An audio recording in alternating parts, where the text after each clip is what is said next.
Alors,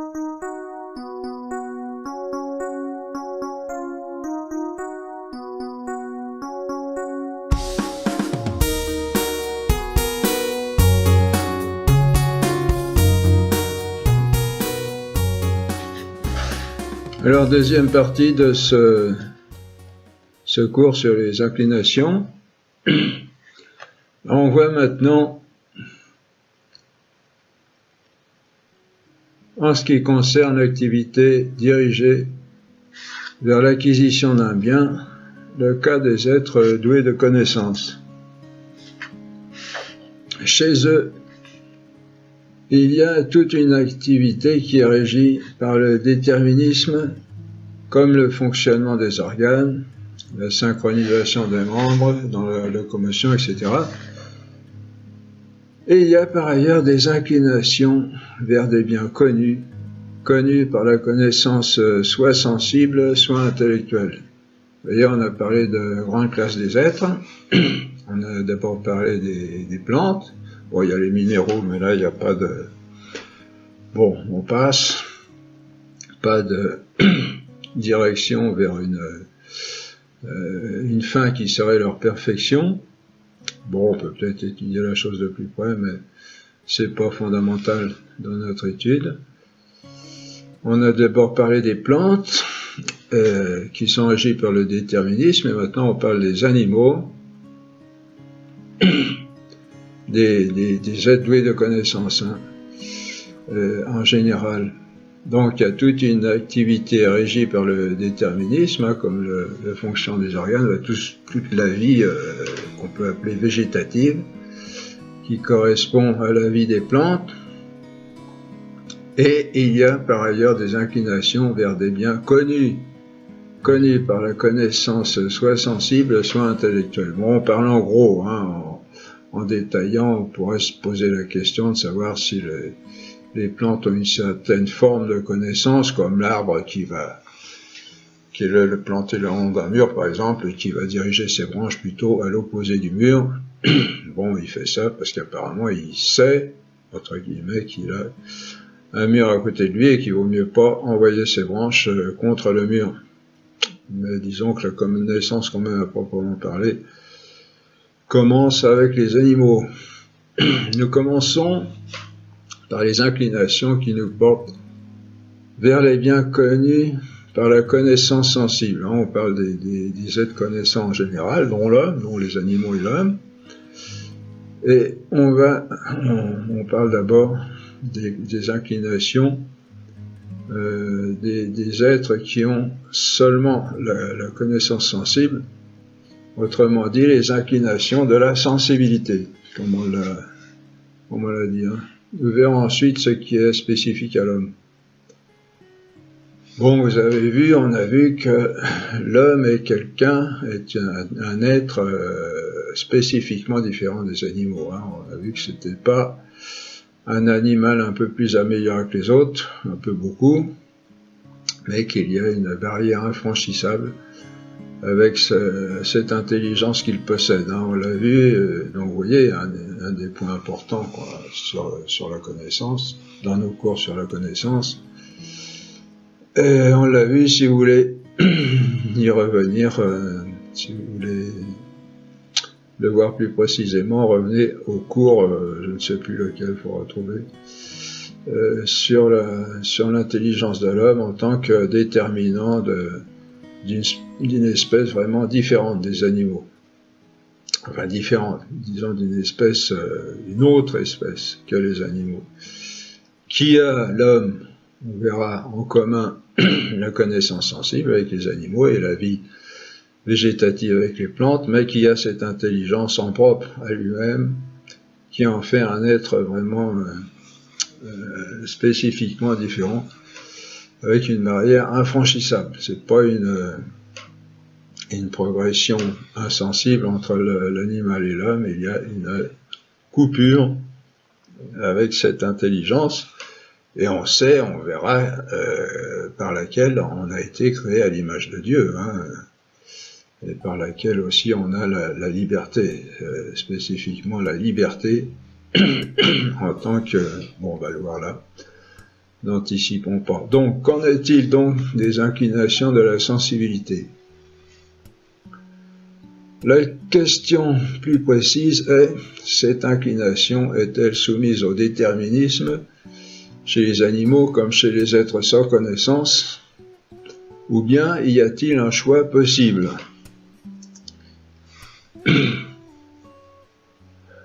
Pour qu'il y ait un choix possible, il faut un jugement de valeur des choses.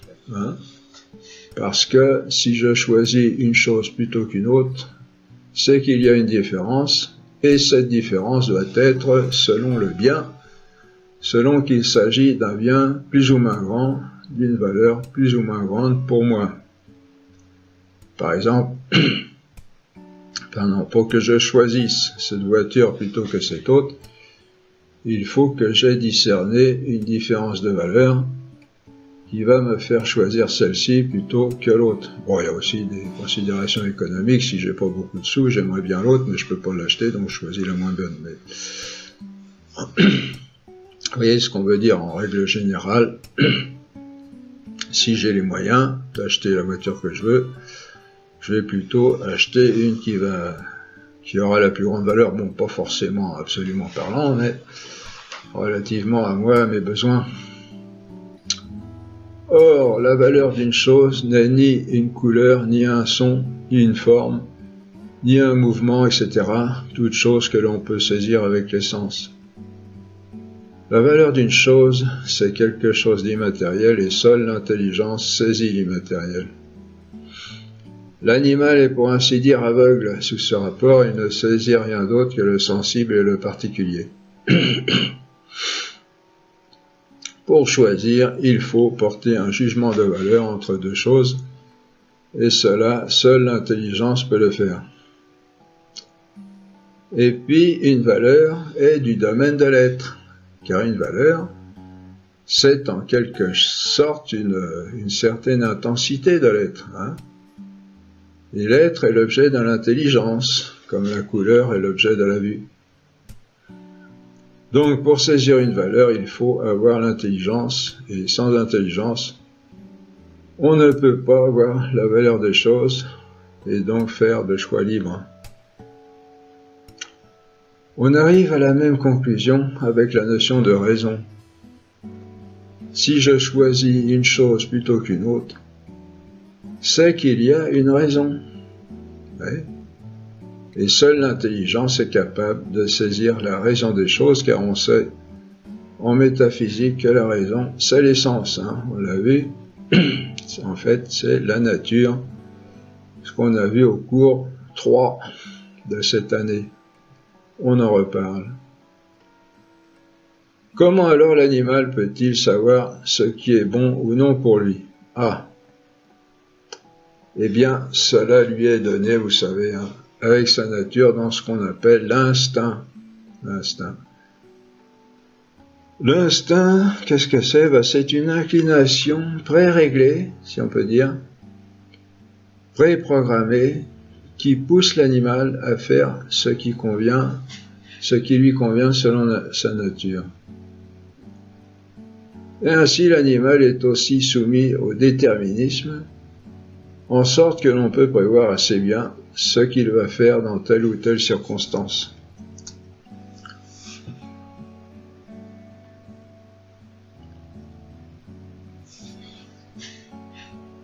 La différence avec les êtres sans connaissance, c'est que la détermination de l'animal passe par sa connaissance.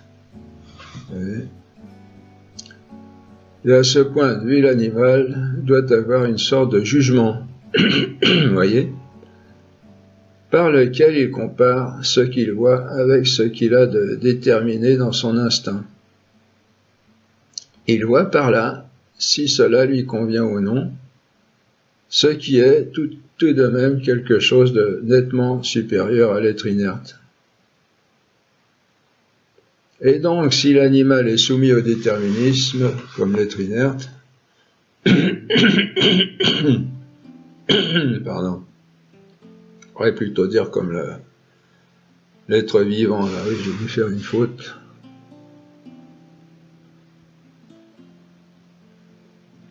Oui, c'est l'être inerte et l'être vivant.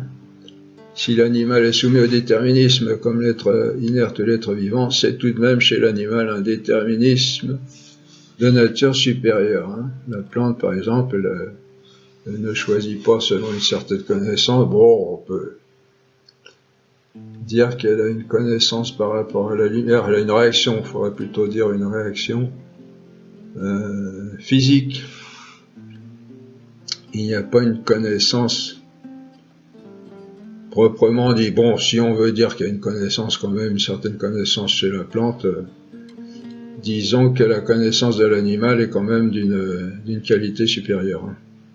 Comme la vue, il n'y a pas de problème.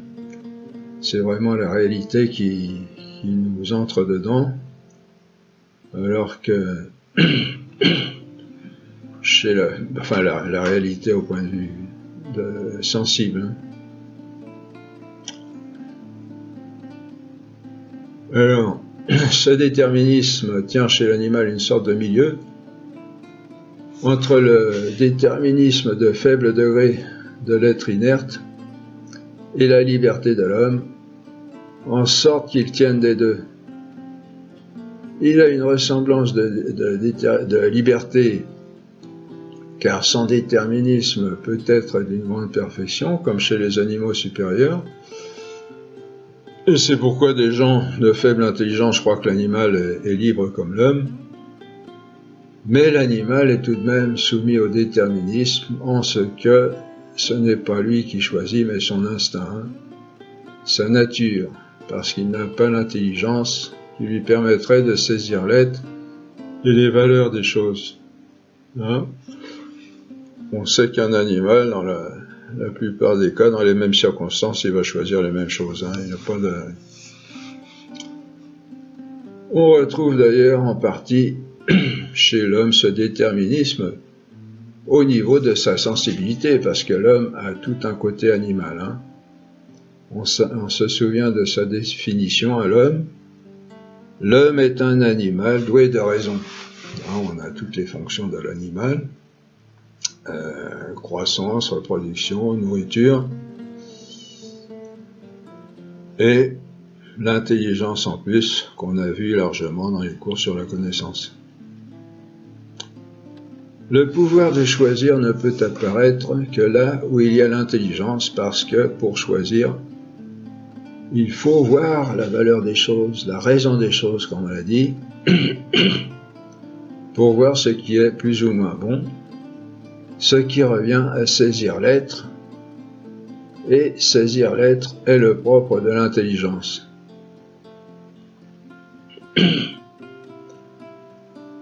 On peut donc affirmer avec certitude que partout où il n'y a pas l'intelligence, les êtres sont régis par le déterminisme. Alors vous me direz, peut-être que chez l'homme, il y a aussi un certain déterminisme intellectuel, en sorte que s'il choisit toujours le meilleur, il est déterminé par ses choix du meilleur. Non, parce que l'homme, il a aussi le pouvoir de choisir le moins bon, justement. Pour des raisons qu'il connaît, qu'il choisit lui-même. Alors, c'est pas le meilleur usage de la liberté, mais ça veut dire que la liberté a un pouvoir infini de choix. Il n'y a aucune limite. Pas même celle d'un certain déterminisme intellectuel. Bon, on verra quand même jusqu'où ça va. On va le voir plus tard. Hein. Donc, on peut affirmer qu'avec certitude que partout où il n'y a pas l'intelligence, les êtres sont régis par le déterminisme. C'est-à-dire qu'ils sont déterminés automatiquement par un certain choix qui est inscrit en eux. Ils n'ont pas la liberté de choisir en dehors de ce que leur instinct leur commande. Bon, ça va des fois vers... On a des cas assez complexes, hein, comme avec ces très beaux animaux là, comme le loup ou le renard, qui ont une complexité assez élevée de déterminisme sensible, mais on reste quand même dans le déterminisme. il y a quand même un certain degré de liberté, en ce sens que c'est lui qui juge par sa connaissance ce qu'il va faire, même si c'est par son instinct, alors que la plante n'a pas une connaissance et un certain jugement pour juger de ce qu'elle va faire. Elle répond à un certain automatisme. Bon, il y a plusieurs... On pourrait faire des distinctions plus subtiles, parce qu'il y a quand même des degrés de liberté entre l'être inerte, la pierre ou les minéraux, choses comme ça, les plantes. Bon, il y a déjà quand même un certain degré de liberté, en ce sens que par la vie, elle a sa propre organisation, alors que la pierre n'en a pas. L'animal a un degré de liberté supérieur,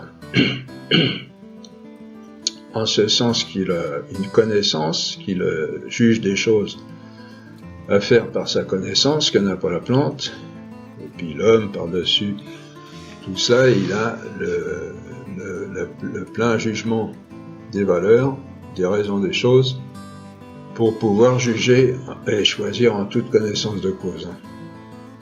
Voilà, ça c'est, oui, je ne l'ai pas noté tout à l'heure, mais c'est aussi une des raisons de la supériorité de sa liberté, c'est qu'il juge et il choisit en connaissance de cause.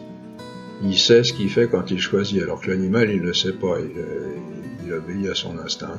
Bon, vous voyez, liberté, pas liberté, bon, en nuançant un peu plus les choses, on peut parler de certains degrés de liberté,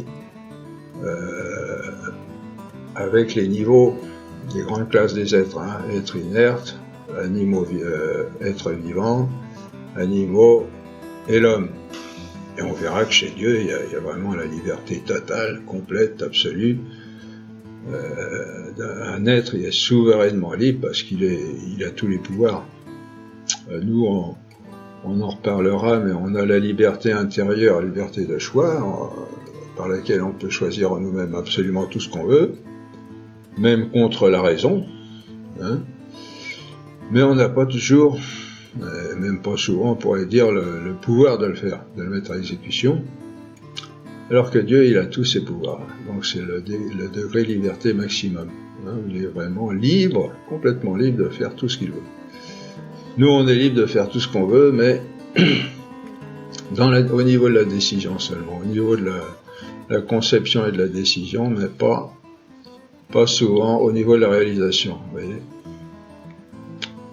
On comprend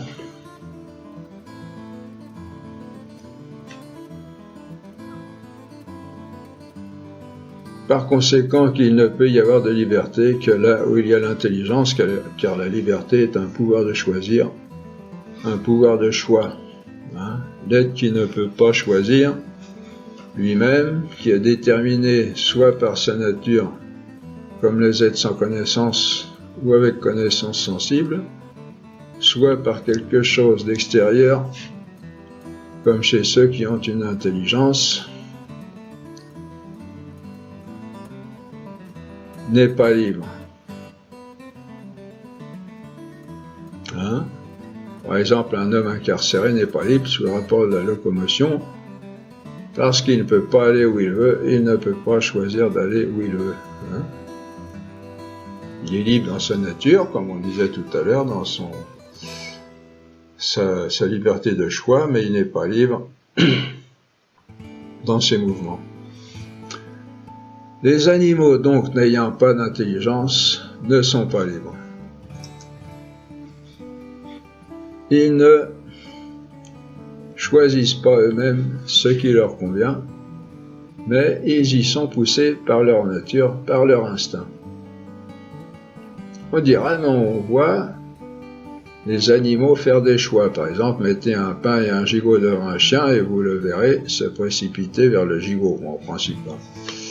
Il y a des animaux, par exemple, les chiens aiment beaucoup le sucre, et j'avais une chienne, enfin la chienne de ma mère, n'aimait pas le sucre. Bon, il y a aussi des exceptions.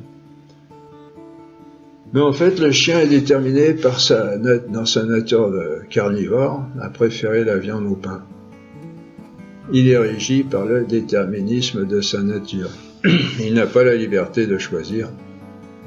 Il ne voit pas la différence de valeur, c'est sa nature qui le lui dicte. Bon, ça on l'a déjà dit, on le répète. Autre objection, mais qu'est-ce qui nous dit que l'animal n'a pas l'intelligence? Alors on répond, on l'a déjà vu, mais on leur dit, on croit souvent que l'animal a l'intelligence parce qu'on ne sait pas ce qu'est l'intelligence, hein, souvent. L'intelligence est un pouvoir de saisir l'être, ce qui donne des possibilités à l'infini, parce que l'être est infini, déjà de saisie de l'être, de compréhension, et aussi au niveau des projets. Et on a là un signe évident par rapport à l'animal relativement au simple fait de l'habitat. Ben voilà, on donne un exemple, vous allez comprendre tout de suite. L'hirondelle, par exemple, fera toujours son nid de la même manière, alors que l'habitat de l'homme, vous le savez, hein, est d'une diversité inouïe, on pourrait dire presque infinie, qui vient de sa possibilité de saisir l'être, lequel a une puissance intrinsèque de connaissance infinie. Hein, l'être, il a l'infini, il a une infinité en lui, en puissance, hein, parce que l'être, c'est tout ce qui existe ou peut exister. Hein.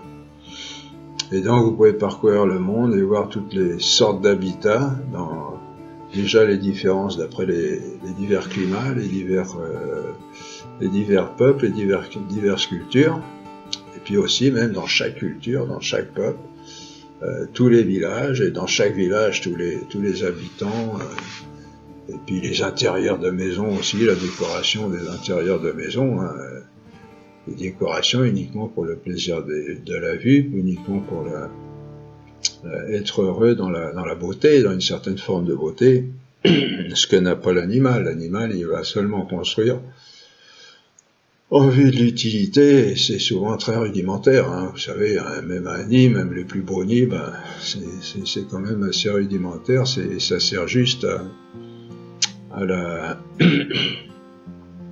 la naissance des petits, à leur premier développement, et c'est tout. Alors que l'homme passe le plus clair de sa vie dans son habitat, et c'est tout un monde, et combien de mondes différents en chaque habitat, vous voyez, la différence prodigieuse et ce n'est qu'un exemple entre des milliers, hein. Et beaucoup de gens, vous voyez, bon, comme quoi il ne faut pas confondre la liberté de l'homme et la liberté d'une certaine forme, comme on l'a dit, hein, il n'y a pas vraiment la liberté chez l'animal, mais d'une autre façon, en nuançant, on peut faire comme des différences de degrés, liberté, entre guillemets, au sens figuratif. Et beaucoup de gens confondent liberté et absence de contraintes extérieures. Hein. Par exemple, on dit qu'un chien est en liberté s'il n'est pas attaché. Mais un chien non attaché n'est pas, par exemple, plus libre qu'attaché, car dans tous les cas, même pour se déplacer, il est soumis au déterminisme de sa nature.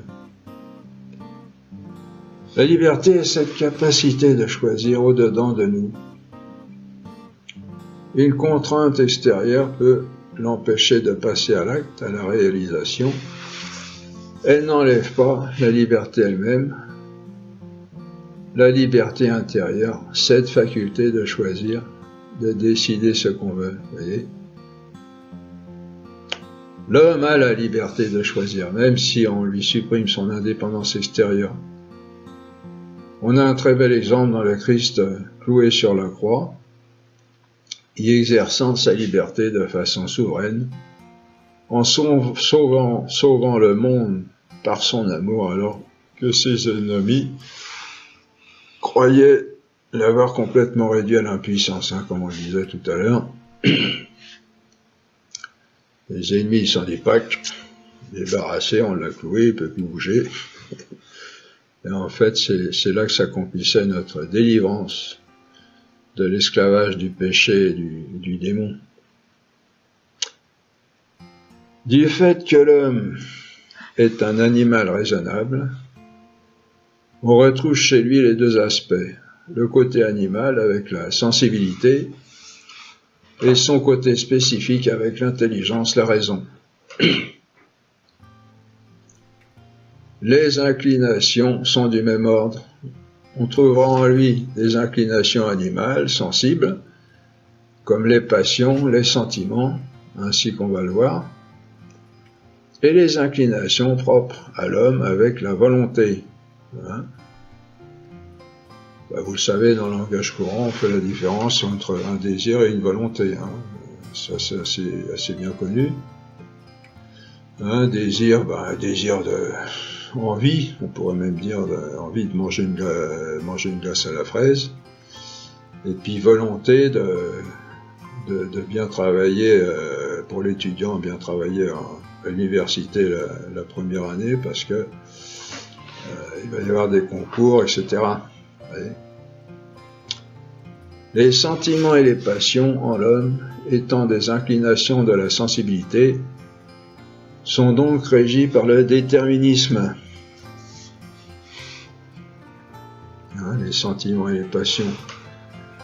Cela signifie quelque chose de très important à savoir du point de vue moral.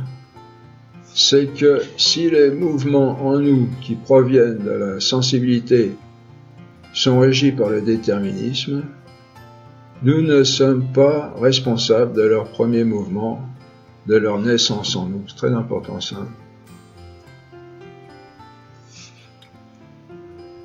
En effet, nous venons de voir que ce qui arrive par le déterminisme arrive comme nécessairement avec la nature. Comme le fait de tomber pour un corps, hein, c'est pas de sa faute, ou de se jeter sur sa nourriture pour un animal. De même, ce qui vient en nous par la sensibilité, comme les passions ou les sentiments, vient en nous sans notre choix, sans notre accord.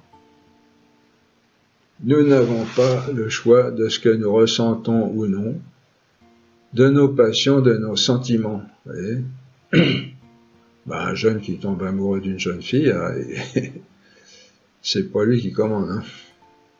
Ou inversement. On peut y résister ou s'y abandonner, mais il ne dépend pas de nous de les ressentir ou pas, de les éprouver ou non.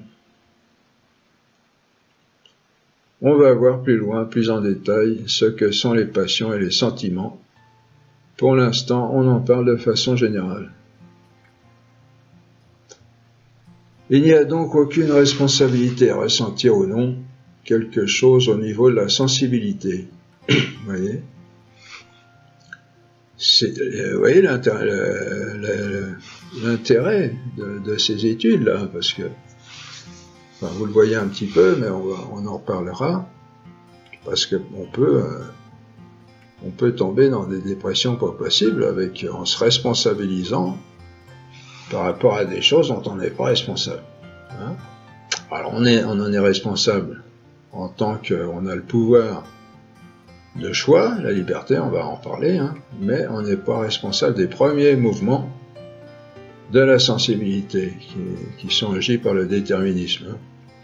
Mais on a le pouvoir et le devoir de les chercher à les contrôler, à les réguler.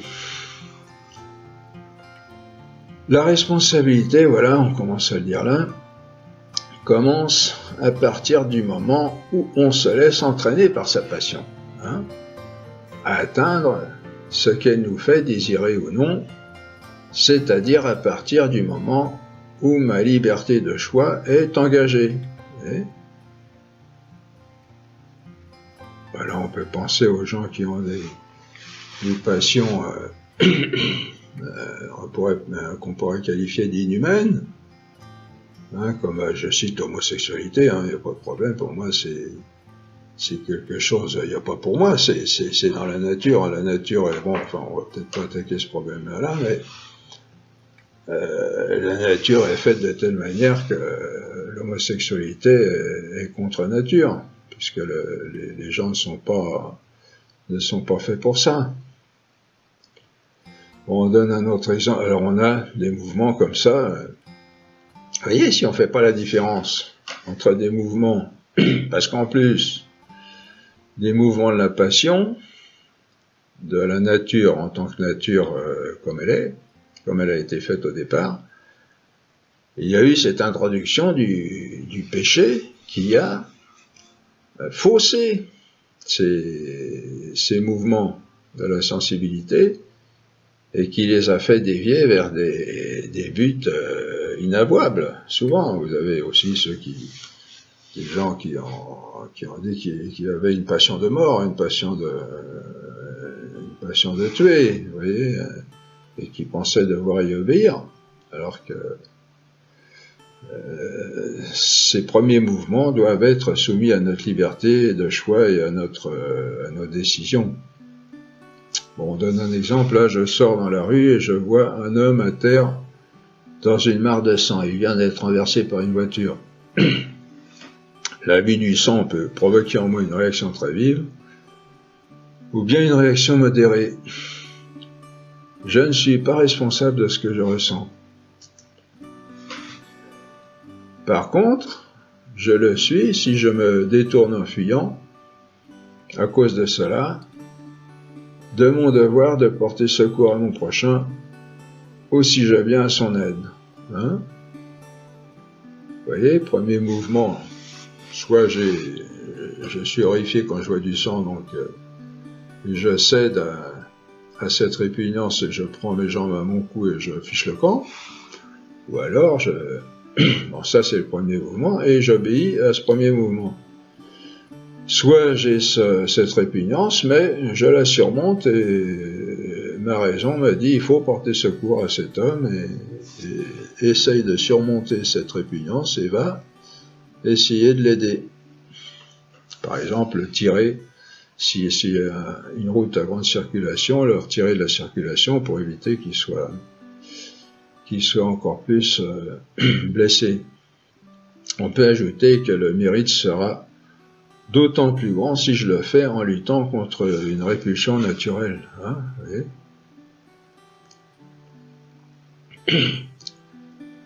De même, certaines personnes sont plus sujettes à la peur que d'autres. Hein. Nous ne sommes pas responsables de notre peur. Hein. Ça, c'est aussi quelque chose qu'on ne connaît pas bien dans ce monde. On croit que la peur est quelque chose de réprobable et on devrait avoir honte si on a peur. Ben non, il n'y a pas à avoir honte. La peur, surtout que c'est, dans le bon sens du terme, c'est un excellent avertisseur qui nous prévient des dangers. Nous ne sommes pas responsables de notre peur, mais bon, notre exemple, mais si un soldat abandonne son poste en cédant à cette passion, il est responsable de sa fuite. Hein. Comme disait Panoramix dans Astérix, le vrai courage, c'est de savoir dominer sa peur. Vous voyez, on cite des grands auteurs. Il n'y a pas de responsabilité dans ce que nous éprouvons ou non. La faute commence quand on accepte ou non de se laisser influencer par ce qu'on ressent. Vous voyez ? Très important ça, vous voyez ? Il ne faut pas se rendre malade pour On peut avoir des mouvements à l'intérieur de nous-mêmes qui proviennent de notre sensibilité ou de certaines déviations de notre sensibilité. Il ne faut pas s'en inquiéter. C'est comme ça, mais après c'est moi qui décide si je vais suivre ces passions ou si je vais les réprimer. Peu de personnes savent cela et beaucoup cherchent la liberté où elle n'est pas, c'est-à-dire dans les mouvements de la sensibilité. Vous voyez, un autre problème de ce côté-là. Certes, certaines de ces personnes, pour elles, être libres, c'est suivre les mouvements de cette sensibilité, c'est-à-dire leurs envies du moment. Vous voyez le problème ? Ils croient être libres alors que c'est exactement le contraire. Mais ce dont on a envie ou non est secondaire. Ce qu'il faut voir, c'est si l'envie nous dirige vers le bien ou non, c'est-à-dire vers ce qui est bon pour notre nature et notre personne. Si l'envie porte au bien, il faut la suivre, sinon il faut l'ignorer ou la combattre. Vous voyez ? Il s'agit de voir ce qui est objectivement bien ou pas pour nous. Vous voyez, par exemple, un homme qui a un désir coupable envers une petite fille, hein, ce qu'on appelle la pédophilie, si pour lui la liberté c'est de faire ce qu'il a envie, il va même à la limite la violer. Et il va être libre, parce que sinon, s'il réprime ce mouvement, pour lui, il va être contraint, il va pas être libre. Bon, c'est un certain aspect de la chose, hein, c'est pas le seul. Alors qu'en fait, c'est tout le contraire. En cédant à sa passion, il cède au déterminisme par lequel il est soumis à quelque chose qui lui est supérieur, d'une certaine manière, vous voyez, qui est inférieur, mais qu'il reconnaît comme supérieur en lui cédant, en lui obéissant. Et exactement le contraire de la liberté. Ils se rangent même pas au rang des animaux, parce que les animaux, leur instinct est resté naturel, alors que nous, notre sensibilité, à cause du péché, on le verra, est pire que naturelle. Elle a été déviée, et nous fait faire des fois des choses, et nous incite à faire des choses complètement qui sont complètement contre le bien de l'être humain. Certaines personnes s'estiment libres en faisant à chaque instant ce qui leur plaît. En fait, elles ne sont pas libres, hein, toujours dans la même optique. Elles se laissent mouvoir par les ficelles intérieures de leur déterminisme physiologique et psychologique, comme des marionnettes, vous voyez. Une science un peu plus développée que la nôtre devrait être capable de prévoir ce que va faire ce genre de personne avec une probabilité assez réduite, de même que l'on peut prévoir le lever et le coucher du soleil. Ces gens qui revendiquent leur liberté, en fait, ne l'exercent jamais, ils sont complètement prisonniers de leur déterminisme. Le pire, c'est quand ils veulent imposer leur comportement aux autres, hein. Pardon. Qui veulent lutter contre ceux qui répriment leur esclavage, en revendiquant une certaine liberté, alors que c'est exactement le contraire de la liberté.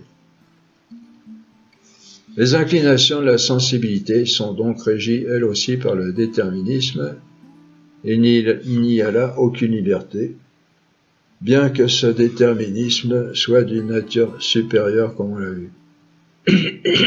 Pardon. On peut classer ces inclinations de la sensibilité par rapport à la sensibilité interne et par rapport à la sensibilité externe, hein. Selon l'homme, hein, évidemment, là, on étudie l'homme. En ce qui concerne la sensibilité externe, nous avons les réflexes, les instincts et les habitudes. Hein, vous voyez toute l'importance d'étudier ces choses-là, hein, qu'on devrait savoir en fin de compte, parce que c'est à la portée de la réflexion commune. Certains d'entre vous d'ailleurs peut-être l'ont compris et le savent d'une certaine manière. Pardon.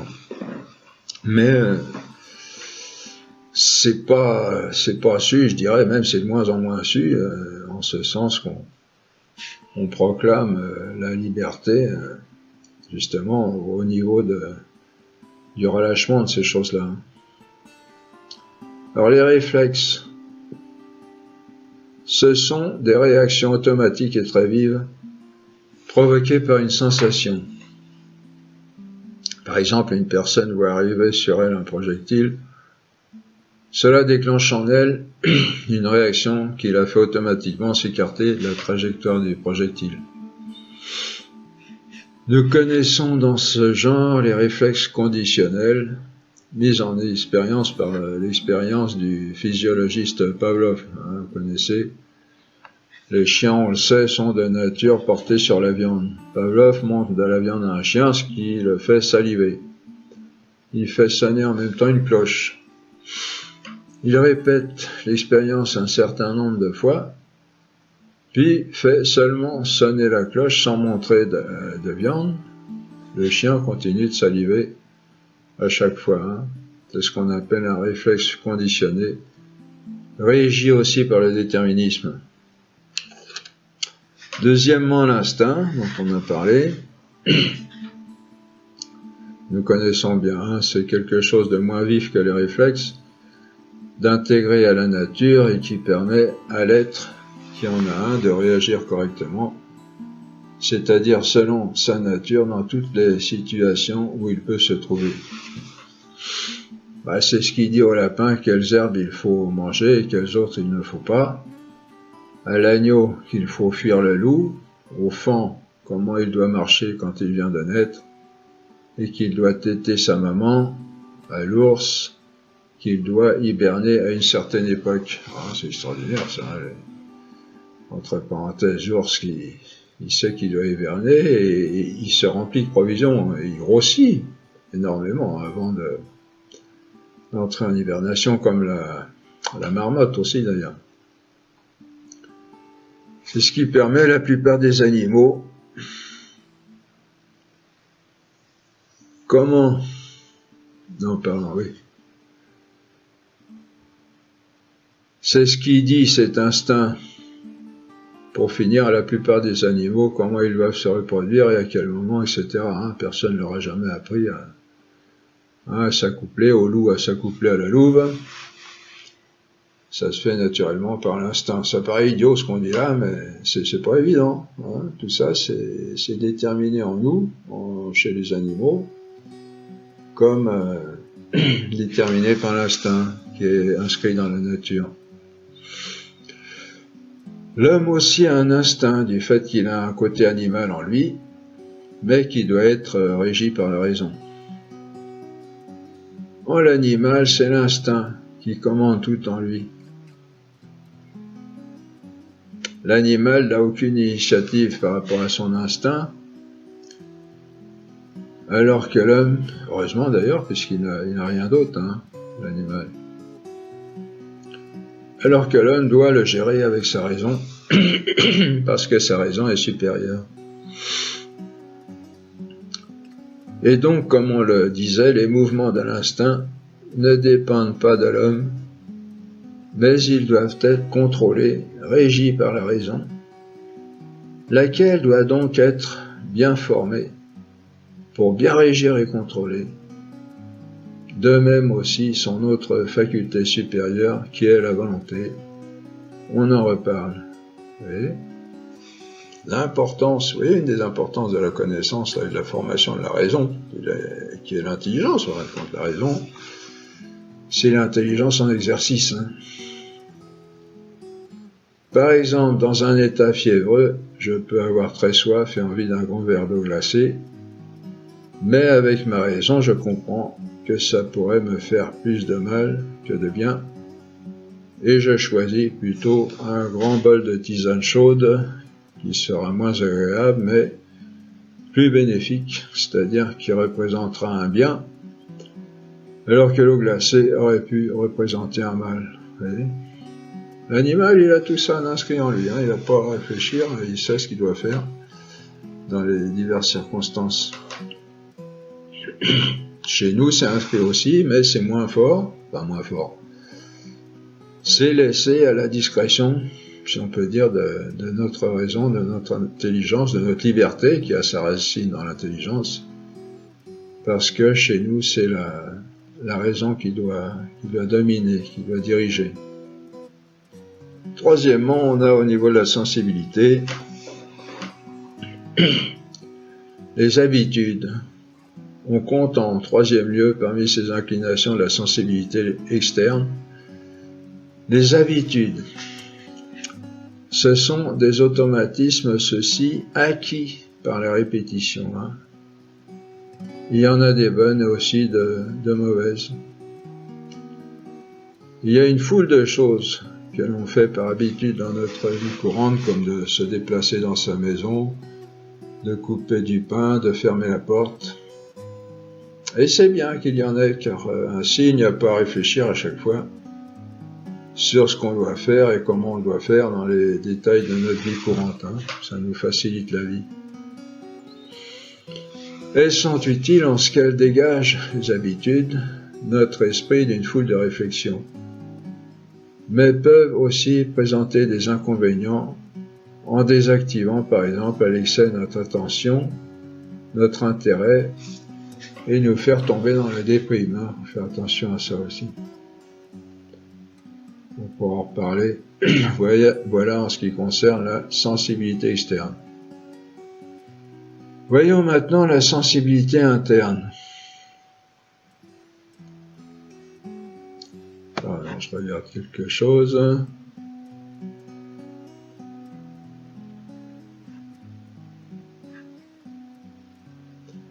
C'est le domaine des sentiments, des émotions et des passions.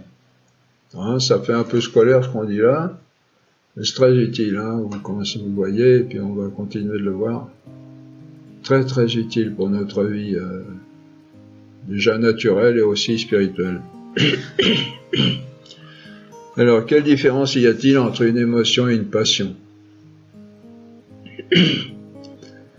Une émotion est un mouvement passager de la sensibilité, tandis qu'une passion est plus durable. Par exemple, une explosion se produit qui nous fait sursauter. On éprouve une émotion de peur. En revanche, si on vit dans un pays où se produisent des bombardements permanents, la peur est durable et c'est ce qui qualifie la passion. La peur est une passion. L'émotion est brève, la passion plus durable. Il existe 11 passions en nous. Voilà, un tableau. Vous l'aurez dans le résumé, vous pourrez l'étudier. D'ailleurs, vous pouvez l'étudier aussi là, avec la vidéo. Dans les deux colonnes de droite, on a à gauche le bien, à droite le mal.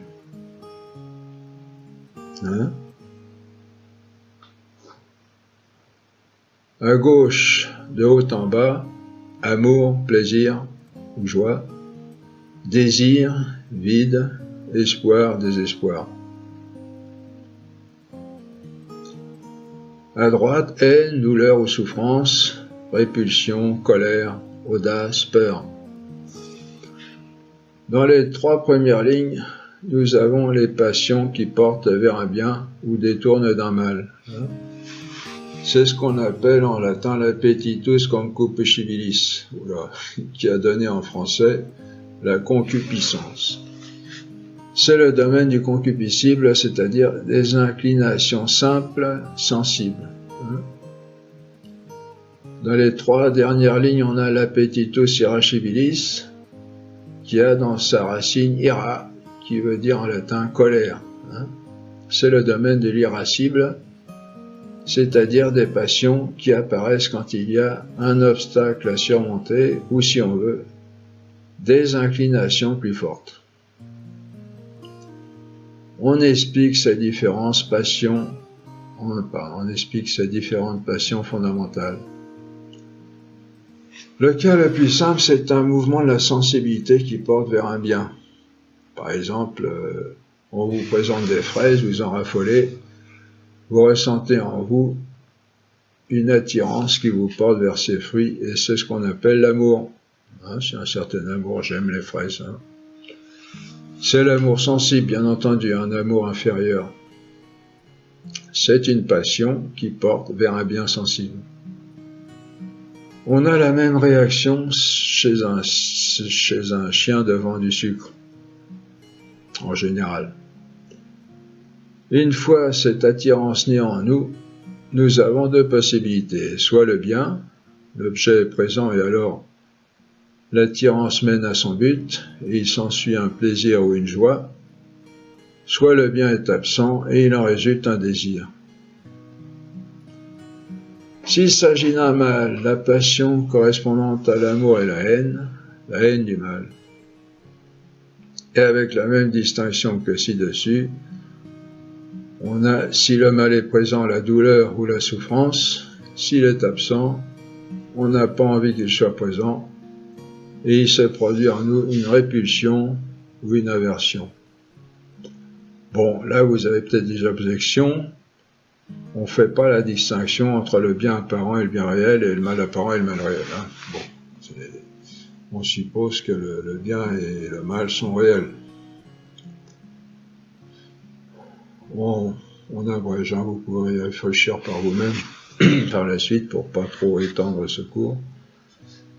Voyons maintenant ce qui concerne les passions qui interviennent quand il y a une difficulté à surmonter, c'est-à-dire quand il y a un effort à fournir, les passions de l'irascible. Hein, vous voyez, l'irascible, quand il y a une difficulté supplémentaire et qu'il faut surmonter. Le point de départ est toujours l'amour, c'est-à-dire une attirance vers un bien ou une répulsion vis-à-vis d'un mal. Hein. Hein, la répulsion, c'est une certaine forme d'amour négatif. Hein. Négative. Ou négatif, oui, l'amour, négatif. Pardon. Ensuite, on distingue dans chaque colonne, selon que le bien ou le mal est présent ou absent. Première ligne, présence du bien. Il n'y a alors aucun effort à faire, aucun obstacle à surmonter. Il n'y a plus qu'à en jouir et on retombe dans la case plus haut du plaisir ou de la joie. Et c'est pourquoi ici on a une case vide. Si le bien est absent, on a soit l'espoir que l'effort à fournir peut surmonter la difficulté, pour surmonter la difficulté va aboutir, soit on ne pense pas pouvoir la surmonter et c'est le désespoir. Bon, le désespoir, ça c'est le terme technique, hein. Dans le langage courant, le désespoir c'est quelque chose d'extrême, mais dans le langage technique, c'est simplement le fait d'avoir le sentiment de ne pas pouvoir surmonter un obstacle, hein, une difficulté. S'il s'agit d'un mal présent difficile à éviter, la réaction de la sensibilité vis-à-vis de ce mal est l'irritation ou la colère. Hein. Si ce mal difficile à éviter est absent et imminent, s'il menace, deux passions opposées peuvent se manifester en nous. Soit on pense pouvoir le surmonter, alors apparaît l'audace, hein, soit on ne le pense pas et alors apparaît la peur. Et la peur naît d'un sentiment de ne pas pouvoir surmonter un obstacle.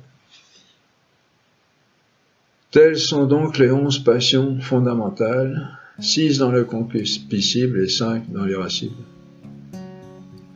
On se souvient que l'on n'est pas responsable des manifestations des passions. Hein. Elles sont régies par le déterminisme. Certaines personnes en ont plus d'une sorte. Hein. Et certaines personnes sont plus peureuses, d'autres sont plus coléreuses. Certaines personnes en ont plus d'une sorte, d'autres plus d'une autre. Hein. Certaines sont audacieuses, peureuses, certaines ressentent de l'attirance pour tels objets, d'autres pour d'autres, etc. Nous ne sommes pas responsables de ce que nous ressentons, mais seulement de ce que nous décidons de faire ensuite, c'est-à-dire d'aller par exemple dans le sens d'une bonne audace ou de céder à une peur maladive, etc. Et il n'y a aucune valeur morale dans les passions elles-mêmes, oui, j'allais dire dans leur premier mouvement, mais non, les passions elles-mêmes, dans leur caractère de passion, n'entraînent aucune valeur morale. Le sentiment, lui, est une tendance affective assez stable et durable, moins violente que l'émotion ou la passion. Ça, c'est le Robert, hein, définition du Robert. Sentiment, tendance affective, assez stable et durable, moins violente que l'émotion ou la passion. Voyons maintenant les inclinations vers les biens connus par l'intelligence.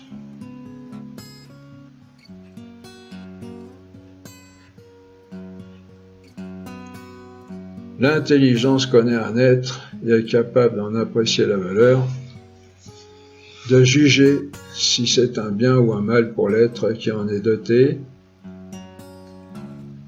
s'il serait bon de l'acquérir ou non, comme notre verre d'eau fraîche de tout à l'heure. Hein? Si c'est un bien, la volonté est inclinée à le vouloir.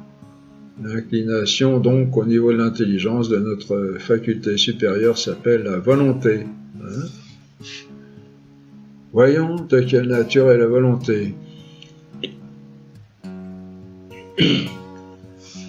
La sensibilité, comme on vient de le voir, tend vers des biens sensibles perçus par la sensibilité, mais la sensibilité ne les connaît pas comme biens, dans leur valeur universelle de bien, parce que la sensibilité connaît ces objets particuliers en tant que particulier et sensible, non en tant que représentant une certaine valeur pour une certaine nature. Seule l'intelligence connaît le bien dans son universalité, dans sa raison de bien. Parce que l'intelligence connaît... Oh, j'ai oublié de mettre ça tout à l'heure. Bon. Voilà. Seule l'intelligence connaît le bien dans son universalité, dans sa raison de bien. Parce que l'intelligence connaît la nature et la nature universelle des choses. Et la nature, on se souvient, l'essence, c'est ce qui répond à la question « qu'est-ce que c'est ?» Et cela est la définition. Et la définition du bien, c'est ce qui convient à telle nature. Hein? Ça, c'est ce qu'on a étudié dans la partie connaissance. Hein? Vous voyez, on se sert de ce qu'on a étudié précédemment. Et si on ne l'a pas étudié, on est embêté après pour comprendre. Donc, l'intelligence connaît le bien dans sa raison universelle de bien, c'est-à-dire ce que représente cette notion dans son universalité. Et donc, la volonté, ce sera quoi? Eh bien, si la volonté est l'inclination de l'intelligence, la nature de la volonté sera de tendre vers le bien connu par l'intelligence dans sa nature universelle de bien. L'objet de la volonté, ce n'est pas un bien particulier, c'est d'abord le bien dans sa raison universelle de bien. Suivez bien parce que ça va nous emmener loin. Et donc, on n'a pas de mal ainsi à conclure que le bien, dans sa nature de bien, est l'objet formel de la volonté. Hein? C'est lui, ce bien connu dans sa raison universelle de bien, qui donne sa nature à la volonté, qui oriente la volonté, qui lui donne sa raison d'être. Hein? Là, il faut revenir au cours sur la connaissance aussi, on a parlé de l'objet formel et de l'objet matériel des facultés. Hein. C'est le bien connu par l'intelligence qui donne sa nature à la volonté, comme le son donne sa nature à l'ouïe, comme la couleur donne sa nature à la vue. Vous voyez, si vous n'avez pas suivi ces cours précédents, vous ne pouvez pas comprendre là, ce qu'on dit là. Le bien est l'objet formel de la volonté. On se souvient que l'on parle ici des facultés, et qu'une faculté est comme rien en puissance, qu'elle n'est vraiment que quand elle passe à l'acte, hein, par lequel elle a sa nature, et l'acte d'une faculté lui est donné par son objet. Vous voyez ?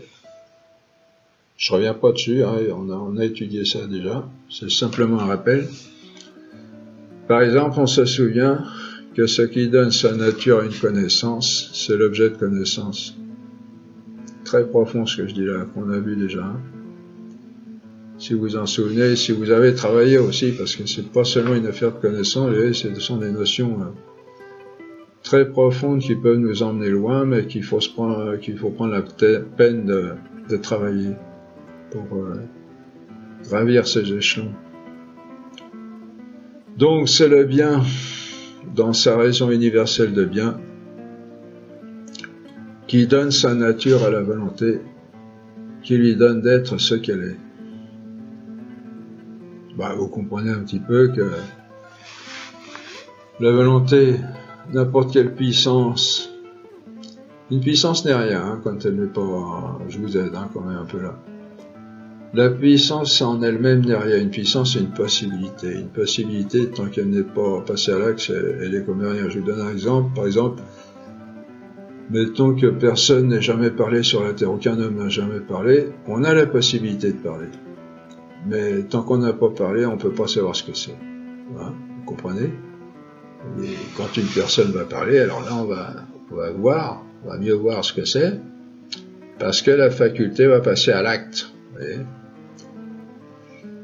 Et ce qui donne la nature à cette faculté, c'est précisément cet acte de parler. La faculté de parler est une faculté de parler, précisément parce que son objet est la parole. C'est la parole qui donne la nature à la faculté. Bon, pas au sens créatif, pas au sens cause-efficient, mais au sens de la relation entre l'objet et la faculté. Disons que c'est la faculté qui a été créée pour ça, par Dieu, on le reverra, mais voilà.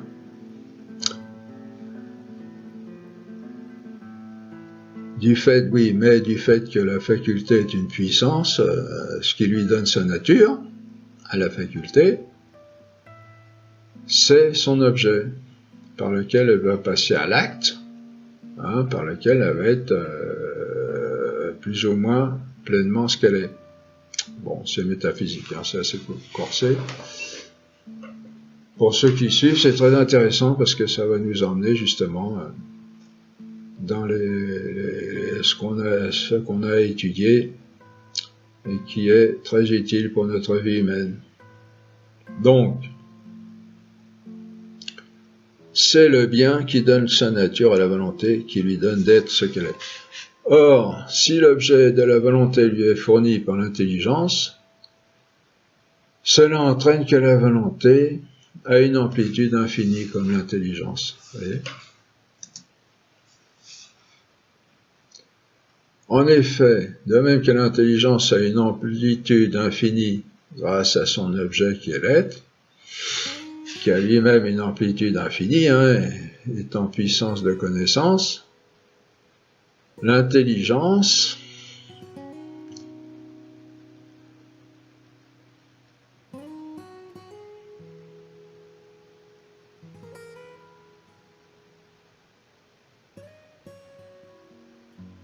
alors je recommence parce que c'est assez complexe ce qu'on dit là. La volonté a une puissance et une amplitude infinie comme l'intelligence. En effet, de même que l'intelligence a une amplitude infinie grâce à son objet l'être, qui a lui-même une amplitude infinie, est en puissance de connaissance de l'être, connaissance au sens d'objet, l'intelligence a tout ce qu'il est possible de connaître, à tout être possible.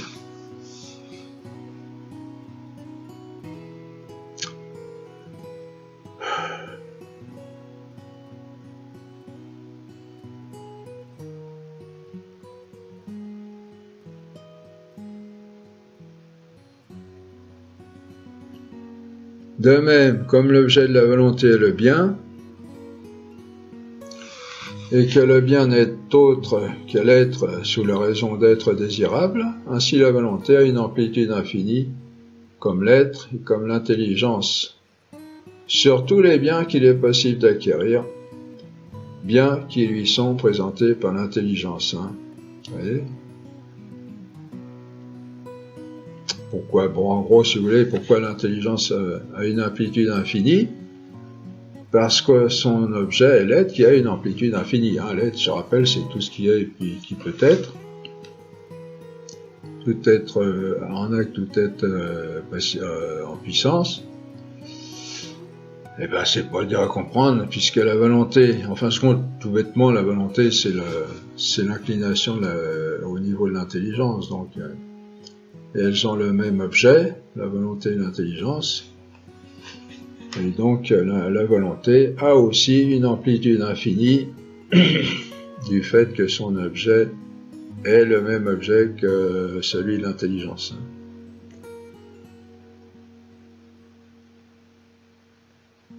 La volonté est la tendance de l'intelligence. Enfin, disons que c'est la tendance de l'être, de l'homme, qui est au niveau de son intelligence.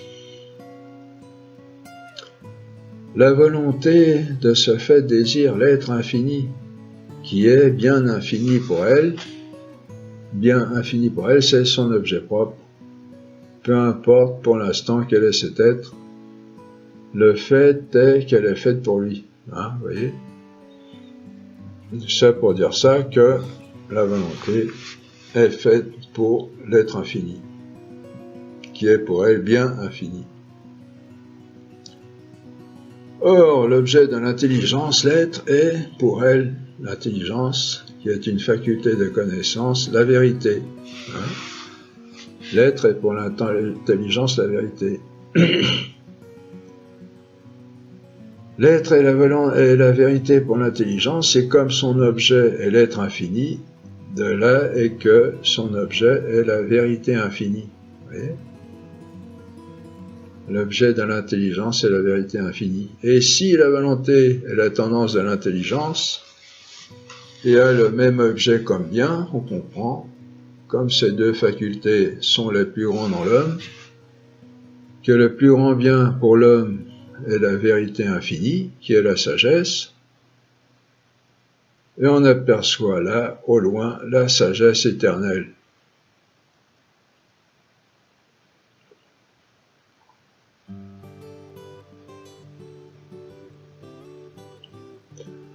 On comprend ainsi comment ce grand bien a été l'objet de recherche de tous les grands amoureux de la sagesse. C'est le plus grand bien de l'homme, la vérité infinie.